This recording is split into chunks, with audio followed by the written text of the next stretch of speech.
Assalamualaikum warahmatullahi wabarakatuh. Alhamdulillahirabbil alamin. Wabihi nasta'in umuri dunya waddin. Wassalatu wassalamu ala mursalin wa ala alihi washabihi ajmain.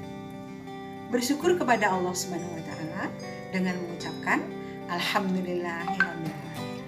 Salam dan sholawat untuk junjungan Nabi besar Muhammad sallallahu alaihi wasallam dengan mengucapkan Allahumma sholli ala sayyidina Muhammad wa ala ali sayyidina Muhammad. Anak-anakku, bagaimana kabar kalian? Semoga kalian selalu sehat dan bahagia. Tentunya tetap bersyukur kepada Allah Subhanahu wa taala. Karena hari ini kita semua masih dapat bertemu kembali dalam bimbingan dan konseling klasikal SMA Negeri 2 KS Cilegon. Anak-anakku, materi bimbingan kali ini adalah berkaitan dengan remaja, atau lebih tepatnya kenakalan remaja.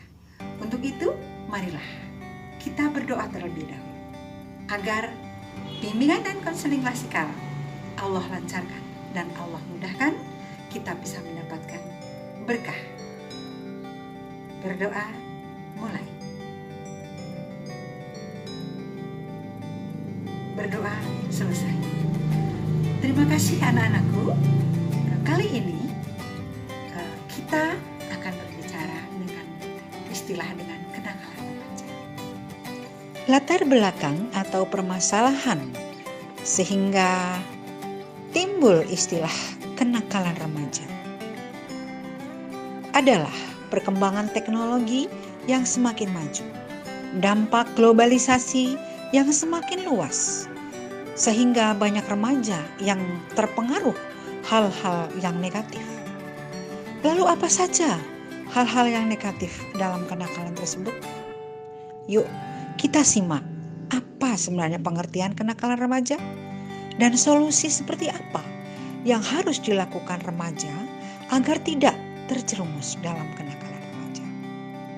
Namun sebelum itu, Bunda akan sampaikan tujuan materi kenakalan remaja adalah agar peserta didik atau anak-anakku mengetahui bentuk atau jenis kenakalan remaja, dampak terhadap pribadi, dampak terhadap lingkungan, dan berusaha untuk menghindari kenakalan remaja tersebut. Adapun faktor-faktor yang mempengaruhi kenakalan remaja, yang pertama, komunikasi dengan orang tua. Oleh karena itu, ini sangat dibutuhkan sekali, komunikasi dengan orang tua. Apapun yang terjadi, maka kita akan bangun komunikasi yang baik. Yang kedua, kebutuhan diri dalam remaja itu sendiri, yaitu kebutuhan eksistensi diri. Ini pun remaja harus mampu melihat situasi dan kondisi. Bagaimanapun kita mau bereksis, tapi kita juga harus memahami yang benar yang mana, yang salah yang mana. Yang ketiga, kemampuan beradaptasi dengan lingkungan. Artinya, sejauh mana remaja tersebut mampu beradaptasi dengan lingkungan. Nah, sekarang ini kita sedang dilanda COVID-19. Bagaimana kita beradaptasi agar selalu sehat dan bahagia, meskipun COVID ini masih tetap betah di negara kita ini. Jangan sampai kita stres dengan keadaan yang sekarang ini sedang menimpa diri kita. Kemudian yang keempat adalah kemampuan resistensi atau kemampuan bertahan. Bagaimana remaja mampu bertahan dalam situasi yang tidak menyenangkan. Yang kelima, kemampuan resiliensi, yaitu remaja yang mampu bangkit kembali pada saat-saat mengalami hal-hal yang tidak menyenangkan. Ya, kaitannya tentunya dengan saat-saat pandemi COVID sekarang ini. Kita ingin sekali bertatap muka dalam kegiatan belajar dan mengajar. Akan tetapi tidak memungkinkan karena memang kita terkait dengan peraturan negara kita ini. Oleh karena itu, anak-anakku, semoga kalian juga mampu meningkatkan resiliensi, yaitu bangkit kembali agar selalu mampu menyesuaikan diri dengan keadaan yang sekarang ini sedang melanda di negara Indonesia itu. Pengertian kenakalan remaja yaitu suatu perbuatan atau tingkah laku yang dilakukan oleh seorang remaja itu sendiri, baik secara sendiri maupun secara kelompok, yang sifatnya melanggar ketentuan-ketentuan hukum, baik itu hukum agama, moral, sosial yang berlaku di lingkungan masyarakat tersebut. Biasanya remaja ini berkisar antara umur 16 sampai 18 tahun. Lalu apa bentuk-bentuk kenakalan remaja yang sering kita lihat? Tawuran antara geng sesama pelajar, minum-minuman beralkohol, mengkonsumsi obat-obat terlarang, perilaku seksual sebelum menikah, membagikan atau menyebarkan konten-konten pornografi, berpakaian dengan model yang tidak sesuai dengan agama, melakukan aksi coret-coret fasilitas umum, merusak barang-barang orang lain, suka berbohong kepada orang tua, melakukan kejahatan seperti mencuri, merampok, pelecehan seksual. Juga remaja sering tidak masuk sekolah atau alfa. Di samping itu juga sering terdengar perkelahian antar pelajar. Dampak kenakalan remaja dapat menghancurkan masa depan remaja itu sendiri. Remaja yang telah melanggar hukum atau norma akan dijauhi atau dikucilkan oleh orang sekitar. Setelah dijauhi atau dikucilkan, mereka akan menjadi orang yang antisosial. Dampak kenakalan remaja juga akan menumbuhkan bibit kriminalitas dalam diri remaja tersebut.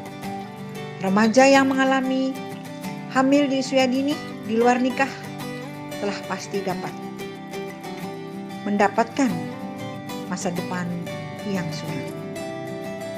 Orang tua akan terkena dampak sebab orang tua akan menerima akibat dari kenakalan remaja tersebut. Pihak sekolah pun akan menerima dampak negatif dari kenakalan remaja tersebut. Daerah tempat tinggal pun dapat terkena dampaknya, terutama jika masalah itu menyebar luas dan diketahui banyak orang. Kemudian bagaimana solusi remaja agar terhindar dari kenakalan tersebut? Yang pertama, tingkatkan keimanan dan perbanyaklah ilmu agama. Sekarang mudah sekali untuk mendapatkan ilmu agama melalui internet. Kita manfaatkan gadget kita atau HP kita untuk memperbanyak ilmu-ilmu agama. Banyak para ulama yang benar-benar bisa diandalkan dalam menyampaikan ilmunya agar kita selalu belajar tentang keimanan, tentang keyakinan kita kepada Allah Subhanahu wa taala. Jadi bukan hal yang harus ditawar-tawar untuk belajar ilmu agama. 2. Manfaatkan waktu luang untuk kegiatan yang bermanfaat. Salah satunya remaja adalah suka dengan olahraga.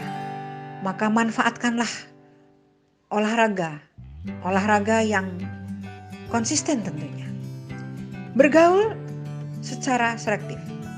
Itu solusi untuk menghindari kenakalan remaja yang ketiga. Bergaul secara selektif. Artinya kita berteman banyak boleh, tetapi berteman melihat apakah teman itu mengajak kebaikan ataukah justru mengajak keburukan. Teman yang baik adalah teman yang selalu mengingatkan agar kita selalu dekat dengan kebaikan-kebaikan. Mengingatkan sholat, mengingatkan perilaku yang baik, itu adalah salah satu contoh teman kita yang baik. Lalu kita pahami apa sih tujuan masa depan kita? Kita hidup itu tujuannya untuk apa? Bila tujuan hidup adalah untuk beribadah kepada Allah, maka kita akan selalu ingat, akan selalu terhindar dari apa itu artinya dengan kenakalan remaja. Karena kita sudah memfokuskan atau meyakini kehidupan kita adalah tujuannya ibadah kepada Allah Subhanahu wa taala. Kemudian kita berusaha untuk disiplin bagi yang non-muslim, mereka sesuai dengan agamanya masing-masing. Disiplin mungkin setiap minggunya untuk pergi meningkatkan keimanan. Kemudian untuk kita sebagai kaum muslimin tentunya disiplin dalam hal sholat misalnya. Karena dengan sholat insya Allah sedikit demi sedikit bisa menjadikan sesuatu yang jelek, yang tidak baik itu menjadi baik. Karena sholat bisa mendatangkan keberkahan. Perbuatan baik semakin baik, perbuatan yang kurang baik bisa berubah menjadi baik. Kemudian yang keenam, marilah kita berkomunikasi kepada orang tua kita.